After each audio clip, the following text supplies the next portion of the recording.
নাম মোহাম্মদ রবিউল হাসান। আমার পিতার নাম মোহাম্মদ রফিকুল ইসলাম, মাতা খাদিজা বেগম। আমার বাড়ি লোহারদিঘির পাশ জমিদার পাড়া, ওয়ার্ড নম্বর 5, লোহাগাড়া, চিটাগাং। আমার বর্তমান পড়াশোনা Haji Mohammad Mohsin college, degree 3rd year, BBS। আমার বাবা একটা ছোটোখাটো চাকরি করে রয়্যাল টেক্সটাইলে, কোনো রকম চলি আর কি, আলহামদুলিল্লাহ। আমার ঘটনাটা ঘটছে হলো ওই চিটাগাং বহদ্রহাট চাঁদগাঁ থানার থানার সামনেই। ওইখানে ওই দিন আমরা ওই বৈষম্যবিরোধী ছাত্র আন্দোলন করছিলাম। আন্দোলনের মানে আমাদের দাবির জন্য আমরা আন্দোলন করতেছি। ঠিক ওই টাইমে পুলিশ আমাদের উপর চড়া হয়ে আমাদেরকে গুলি করে। তো মানে টিয়ার সেল, সাউন্ড গ্রেনেড ওগুলো মারে। ওই টাইমে দেখতেছি আমার পাশে একজন ছাত্র ভাই গুলিবিদ্ধ হয়ে পড়ে গেছে। তা আমি ওকে হেল্প করতে যাব, ওই টাইমে আমাকে মানে গুলি করা হয়েছে। আমার গুলিটা এসে পড়ছে হাঁটুর মধ্যে মানে হাঁটুর সামনের দিকে ঢুকে পিছন দিকে বের হয়ে গেছে। তা আমি প্রথমে ভাবছিলাম এটা রাবার বুলেট, মানে কিছু হবে না।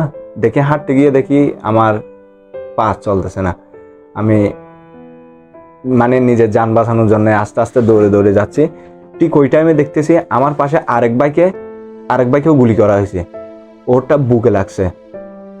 এখন আমি তো ওকে ধরতে পারতেছি না, কারণ আমি নিজে এক ইনজুরির মধ্যে আছি। এখন আমার পাও আস্তে আস্তে ব্যথাটা একটু বাড়তেছে, আমার পায়ের ব্যথাটা। ঠিক ওই টাইমে মানে আমি দৌড়ে যাচ্ছি, আমার পাশ থেকে আর দুজন, ওই যে যাকে বুকে গুলি করা হয়েছে ওকে বাঁচানোর জন্য আর দুইজন গেছে। তো দুজন গেছে, কি হয়েছে ওদেরগুলো মানে ওদের পরবর্তীতে জানতে পারতেছি ওদেরকেও নাকি মেরে ফেলা হয়েছে। আমার সাথে যারা ছিল ওদের থেকে শুনলাম আর কি। তো আস্তে আস্তে গিয়ে আমি মানে ধরেন গুলিবিদ্ধ জায়গা থেকে 50-60 মিটার দূরে গিয়ে একটা এই গ্যারেজের মধ্যে ঢুকে পড়ছি। ওই গ্যারেজের মধ্যে ঢুকে আমি প্রায় 1-1.5 ঘন্টার মধ্যে ওখানে অবস্থানরত ছিলাম। তারপর আমার আত্মীয় স্বজনদেরকে আত্মীয় স্বজন বলতে আমার মামাকে কল দিই। মামা তারপর আমার মানে ওই জায়গার মধ্যে এরিয়ার মধ্যে যারা আছে ওদেরকে সবাইকে জানাইছে ওই বিষয়টা।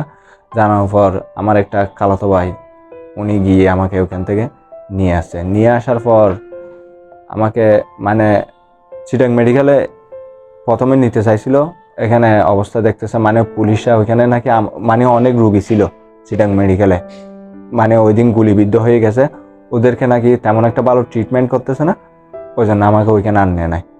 তারপর ওইখান থেকে আরেকটা প্রাইভেট হসপিটালে নিয়ে গেছে।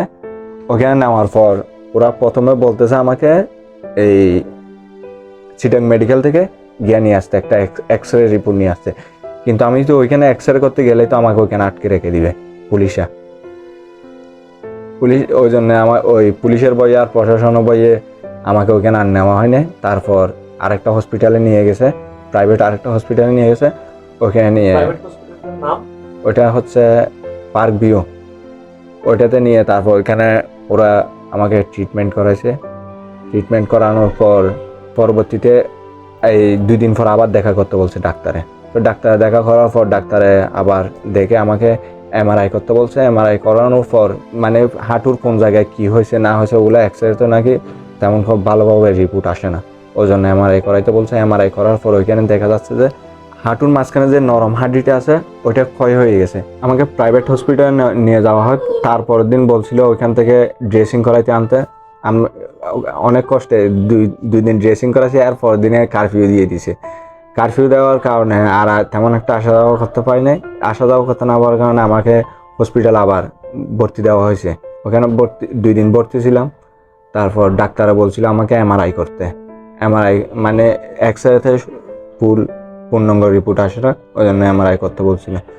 MRIটা করার পর প্রায় 1 সপ্তাহ পর MRIটা করছিলাম। MRIটা করার পর MRIটা করতে পারি নাই, মানে সঠিক সময়ে MRI করতে পারি না। তার কারণ হচ্ছে ওখানে মানে কারফিউ ছিল, গাড়ি ঘোড়া আসা যাওয়া একটা সমস্যা ছিল। ওই সমস্যার কারণে MRIটা করতে পারি না ঠিক টাইমে।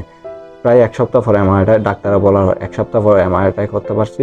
MRIটা করার পর ডাক্তারকে দেখাইছিলাম। ডাক্তার বলতেছে ওইখানে আমার যে নরম হাড্ডিটা আছে ওই নরম হাড্ডিটা মানে খুব একটু গুরুতর আঘাত হয়েছে। ওইটা ওষুধের মাধ্যমে কিংবা রেস্টের মাধ্যমে ভালো হয় ও ডাক্তারে বললো প্রায় 2-3 মাস আমাকে অবজারভেশনে থাকতে বলছে ডাক্তারে। এটা ওষুধের মাধ্যমে আর এই রেস্টের মাধ্যমে অনেক সময় ভালো হয়ে যায়। যদি সে ওষুধের মাধ্যমে আর রেস্টের মাধ্যমে যদি সে ভালো না হয় তাহলে এটা পরবর্তীতে অপারেশন করা লাগবে, ওইটাই বললো ডাক্তারে। ডাক্তারে বললো আমার 2 মাসের ওষুধ দিছে, 2 মাস আমাকে অবজারভেশন থাকতে বলছে। ওইটা 2 মাস পর যদি সে ঠিক না হয় তাহলে অপারেশন করা লাগবে। আমার ইতিমধ্যে চিকিৎসা বাবদ 80,000 প্লাস গেছে। দেশের মানুষের প্রতি আমি এতটুকুই বলতে চাই, ওরা যেভাবে এই ছাত্র আন্দোলনে আমাদের পাশে দাঁড়াইছে, এই যেভাবে আমাদেরকে সাহায্য সহযোগিতা করছে, ঠিক সেভাবে প্রতিটা ক্ষেত্রে আমাদের সাহায্য সহযোগিতা করতে পারে এবং অন্যায়ের বিরুদ্ধে দাঁড়াইতে পারে। এবং আমরা যারা আহত হয়েছি তাদের জন্য দোয়া করবেন, আমি এতটুকুই বলতে চাই।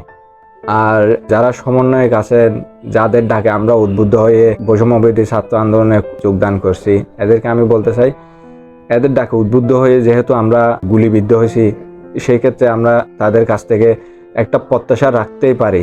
আর অন্তর্বর্তীকালীন সরকারকে আমি এতটুকুই বলতে চাই, উনি যেহেতু ছাত্রদের একটা পছন্দের মানুষ, সেহেতু আমি ওনার কাছে বলতে চাই যদি রাষ্ট্রীয়ভাবে আমাদেরকে, মানে আমরা যারা আহত হয়েছি, যদি আমাদেরকে রাষ্ট্রীয়ভাবে কোনো সহযোগিতা করতে পারে তাহলে আমরা খুব কৃতজ্ঞ হব।